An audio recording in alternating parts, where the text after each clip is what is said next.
Welcome to हॉररकास्ट। ये है हॉररकास्ट का दूसरा एपिसोड और आज हम बात करने वाले हैं एक बहुत ही डरावनी, एक स्पाइन चिलिंग स्टोरी की जो कि पाकिस्तान के इलाके मुजफ्फराबाद के पास पेश आए।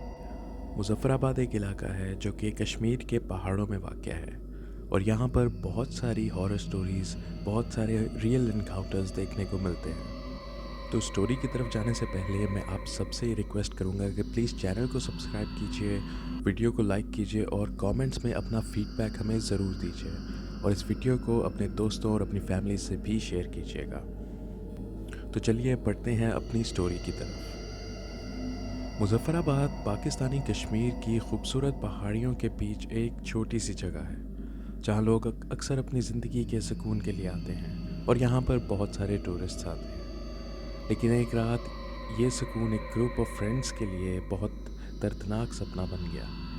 ये कहानी 2023 की है जब एक लोकल दोस्तों का ग्रुप अपने गांव से मुजफ्फराबाद की तरफ आउटिंग के लिए निकला था।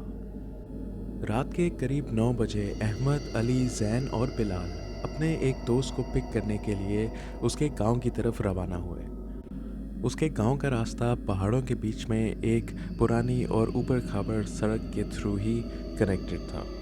तो ये लोग उसके गांव की तरफ निकले और उस पहाड़ी रास्ते के ऊपर चलना शुरू किए। रोड पर अंधेरा था और सिर्फ गाड़ी की हेडलाइट से ही रास्ता दिखाई देता था। जब वो अपने दोस्त के घर के पास पहुंच रहे थे, उसका गांव अभी करीब ही था, उन्होंने देखा कि एक औरत रोड के किनारे बैठी हुई थी।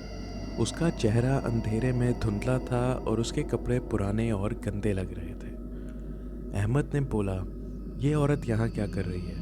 ये जगह तो बिल्कुल सुनसान है। सबने ये सोचा कि शायद ये कोई लोकल होगी जो अपने घर जाने के लिए रुकी होगी। लेकिन जैसे ही गाड़ी उसके पास से गुजरी, उस औरत ने अपनी गर्दन घुमाकर उनको देखा। उसकी आंखें लाल थीं और उसके चेहरे पर एक अजीब सी मुस्कान थी जो सबके दिल को खौफ और डर में डाल गई।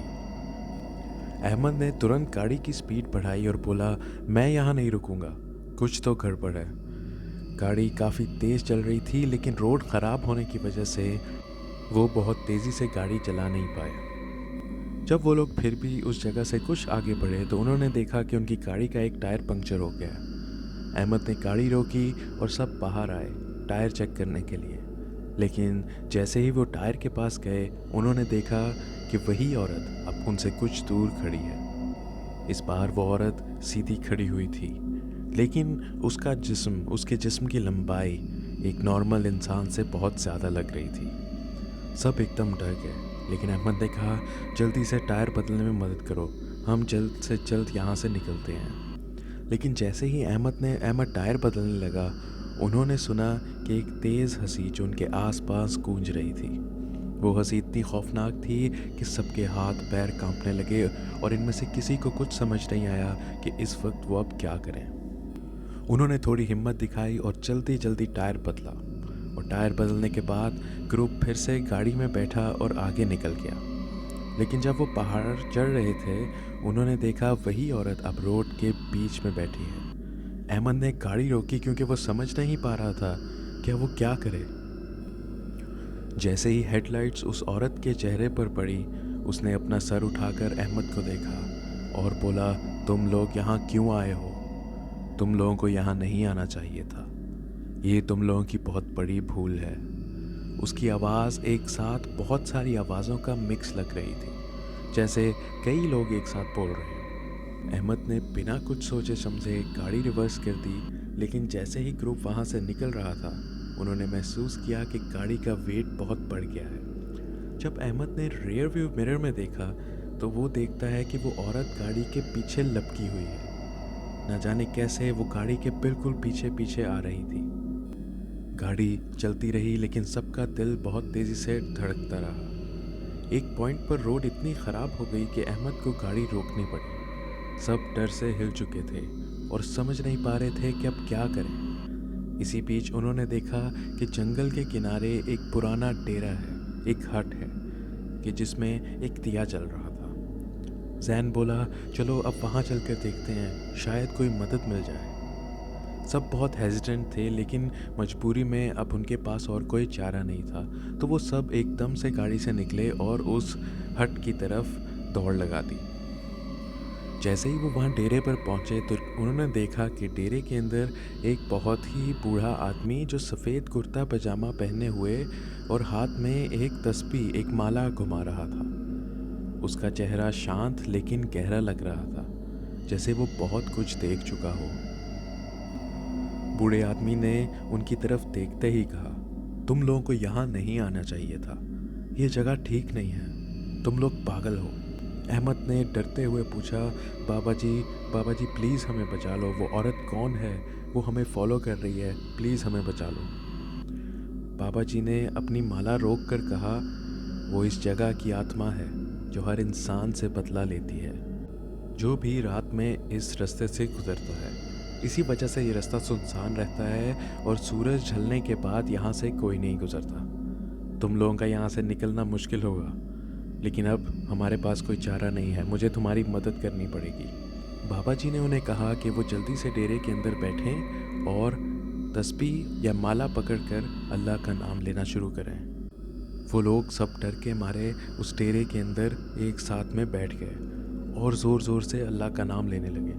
जिसको जो आता था वो पढ़ रहा था। बाबा जी ने अपनी तस्बीह पढ़ते हुए कहा, जब तक मैं दुआ पढ़ रहा हूँ तुम लोग अपनी गाड़ी की तरफ भागो। पीछे मुड़कर बिल्कुल मत देखना, चाहे कुछ भी हो जाए। सब डर के मारे भागने लगे, लेकिन जैसे ही वो गाड़ी तक पहुँचे, अली जो कि उनका दोस्त था, उसने पीछे मुड़कर देख लिया। उसने देखा कि वही औरत बाबा जी के सामने खड़ी थी, लेकिन बाबा जी बहुत ही शांत थे और अपनी माला जप रहे थे। गाड़ी जल्दी से स्टार्ट हुई और सब वहाँ से निकल गए, लेकिन अली अभी भी शॉक में था, क्योंकि उसने वो सारा मंजर देखा था कि बाबा जी के आसपास जैसे एक धुंध फैल गई हो, और उसके बाद और वो कुछ नहीं देख पाया।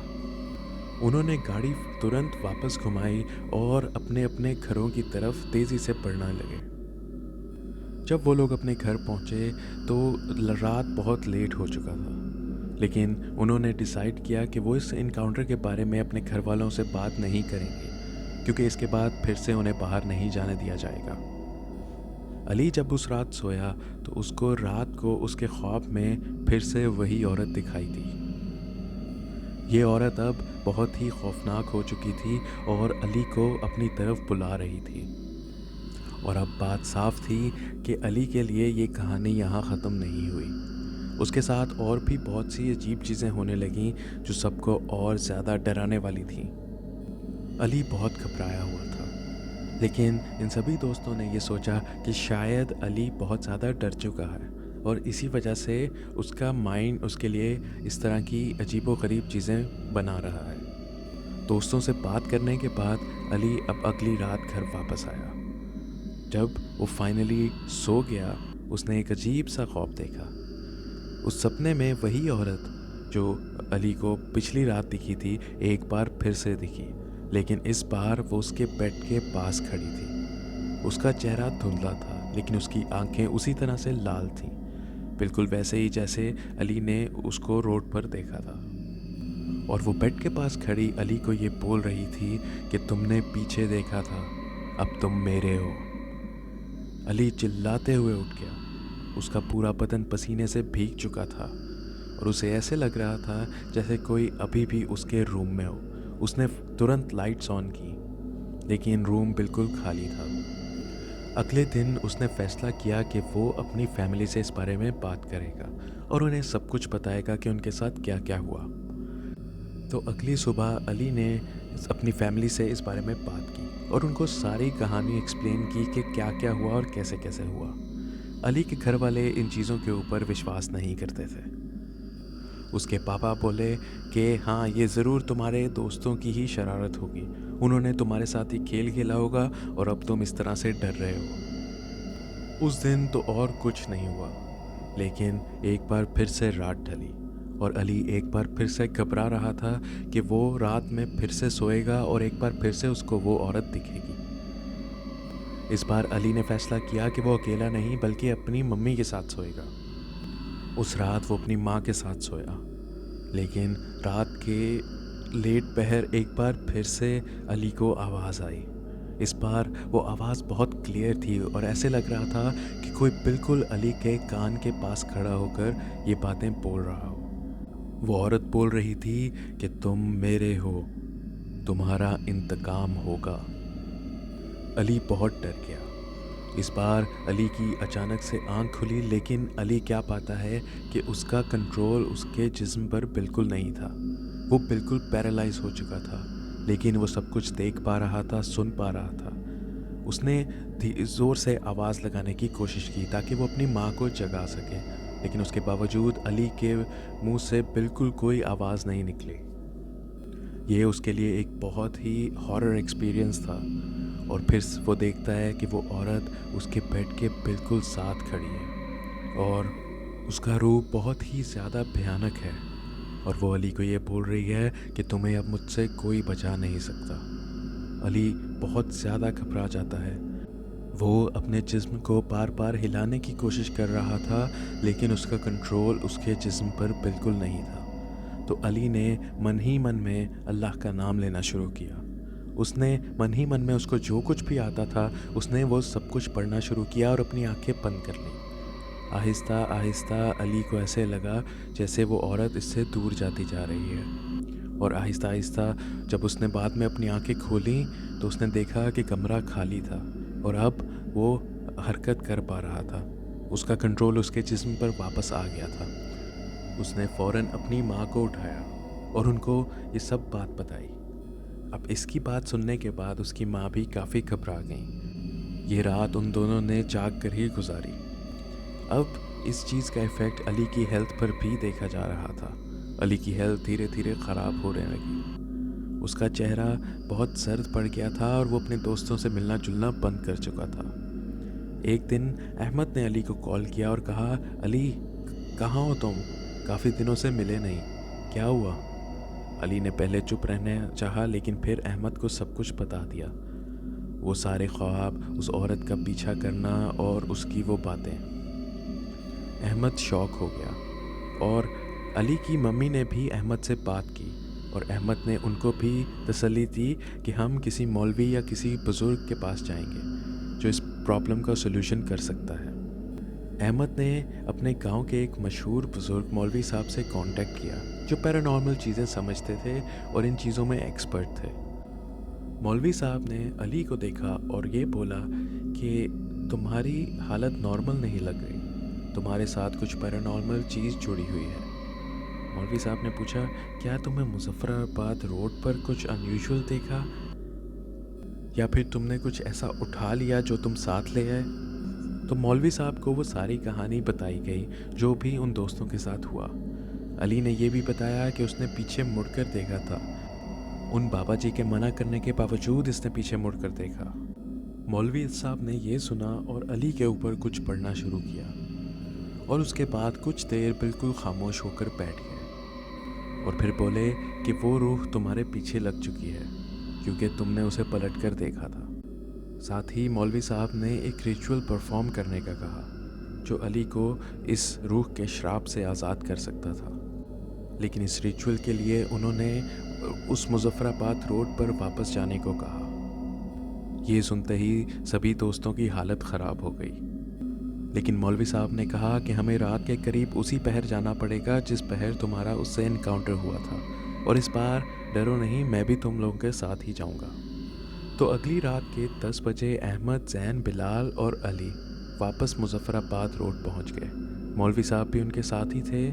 जैसे ही मौलवी साहब वहां उतरे और उन्होंने वो रिचुअल शुरू किया तो हवा तेज़ होने लगी और वही धुंध एक बार फिर से उनके चारों तरफ फैलने लगी। मौलवी साहब अपनी तस्बीह पढ़ते रहे, लेकिन वो धुंध और गहरी होती गई। वो धुंध इतनी गहरी हो गई कि आखिर थोड़ी देर बाद उस दोस्तों के ग्रुप को कुछ भी दिखाई नहीं दे रहा था। एक खौफनाक आवाज़ गूंजी, तुम लोग फिर से आए हो, तुम्हारा अब इंतकाम होगा। धुंध के बीच से वही औरत एक बार फिर से सामने आई। इस बार वो और भी ज़्यादा खौफनाक लग रही थी और बहुत गुस्से में लग रही थी। उसका चेहरा जला हुआ था और आंखें लाल अंगारों की तरह चमक रही थी। अली एकदम से चिल्लाया, मुझे माफ़ कर दो, मुझसे गलती हो गई, मुझे पीछे नहीं मुड़ना चाहिए था, मुझे माफ़ कर दो। लेकिन उस आत्मा की सिर्फ हंसी गूंजी और वो बोली, तुम्हें माफ़ी नहीं मिलेगी। मौलवी साहब ने ज़ोर से तस्बीह पढ़ते हुए कहा कि अल्लाह का नाम लो, ये रूह तुम्हारा कुछ नहीं बिगाड़ सकती।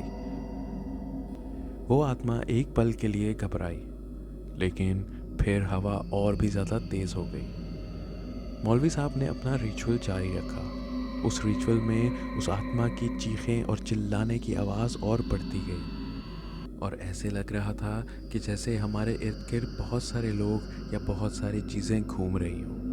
हमें बहुत सारी खौफनाक आवाज़ें सुनाई देने लगी, लेकिन मौलवी साहब और ऊंची आवाज़ में पढ़ते रहे। और फिर थोड़ी देर के बाद एक ज़ोरदार चीखने की आवाज़ आई। उस चीख ने हमारे दिलों को इस कदर खौफ में डाल दिया कि हमारे हाथ कांपना शुरू हो गए और हमें बिल्कुल समझ नहीं आ रही थी कि आज हम बचेंगे या नहीं। लेकिन उस खूंखार चीख के बाद सब कुछ एकदम शांत हो गया, और मौलवी साहब की आवाज़ भी अब आहिस्ता आहिस्ता हल्की होती जा रही थी। कुछ देर बाद मौलवी साहब ने वो रिचुअल कंप्लीट किया और कहा, चलो अब यहाँ से जल्दी से निकलते हैं, ये जगह ज़्यादा देर तक सेफ़ नहीं है। वो सब लोग एक साथ गाड़ी में बैठे और वापस घरों की तरफ आ गए। वापस आते आते उन्हें काफ़ी देर हो गई, तो उन सब ने मिलकर मौलवी साहब के साथ मस्जिद में नमाज अदा की, और उस नमाज के बाद मौलवी साहब ने एक बार फिर से अली पर एक रिचुअल परफॉर्म किया। लेकिन इस बार हमें कोई आवाज़ या कोई औरत कुछ भी दिखाई नहीं दिया, सब कुछ बिल्कुल नॉर्मल था। उन्होंने उसके बाद अली को एक तावीज़ बना कर दिया और उसको बोला कि इस तावीज़ को हमेशा अपने साथ रखना। वैसे तो वो अब तुम्हारे पीछे नहीं आएगी, लेकिन उसके बावजूद ये तावीज़ तुम्हारी प्रोटेक्शन करेगा। उस रिचुअल के बाद अली को भी बहुत बेहतर महसूस हो रहा था। उस रिचुअल के बाद अली के ख्वाब भी बंद हो गए और अली को नींद भी अच्छी आने लगी। सब कुछ आहिस्ता आहिस्ता वापस से नॉर्मल हो गया और वो सब लोग अपनी ज़िंदगी में फिर से मसरूफ़ हो गए। अभी भी वो लोग एक दूसरे के साथ कभी बैठते हैं और उस बारे में बात करते हैं और ये जानने की कोशिश करते हैं कि हकीकत में उस रात में क्या हुआ था और वो औरत कौन थी। क्या वो कोई जिन, कोई भूत, कोई चुड़ैल थी, या फिर किसी की आत्मा, कोई भटकी हुई रूह थी। और इस बारे में भी बात करते हैं कि वो बाबा जी कौन थे जिन्होंने उनकी उस रात मदद की थी। वो बाबा जी दोबारा कभी दिखाई नहीं दिए और ना ही उस रास्ते के ऊपर उनका दोबारा वो हट दिखाई दिया। ये सब कुछ बहुत ही अजीब था।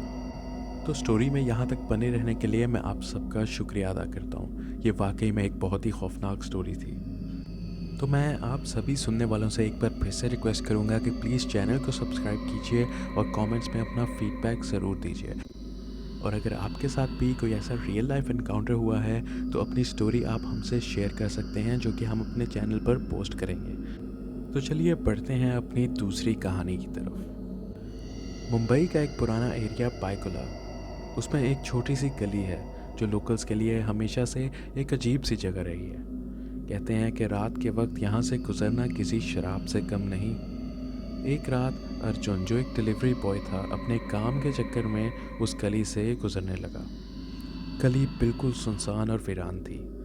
सिर्फ एक फेंट स्ट्रीट लाइट जल रही थी जो बार बार ब्लिंक कर रही थी। अर्जुन अपनी बाइक चलाते हुए आगे बढ़ा जब उसने रास्ते में एक औरत को खड़े देखा। वो एकदम से घबरा गया और उसको बिल्कुल समझ में नहीं आया कि वो अब क्या करे। अर्जुन ने अपना बाइक तेज़ किया और उस औरत के पास से गुजरा। जैसे ही अर्जुन उस गली के एंड तक पहुंचने वाला था, उसकी बाइक बंद हो गई। अर्जुन उसे स्टार्ट करने की कोशिश करता रहा, लेकिन वो बाइक बिल्कुल स्टार्ट नहीं हुई। अर्जुन ने पलट कर देखा तो वो औरत अब अर्जुन के बहुत ही करीब खड़ी थी।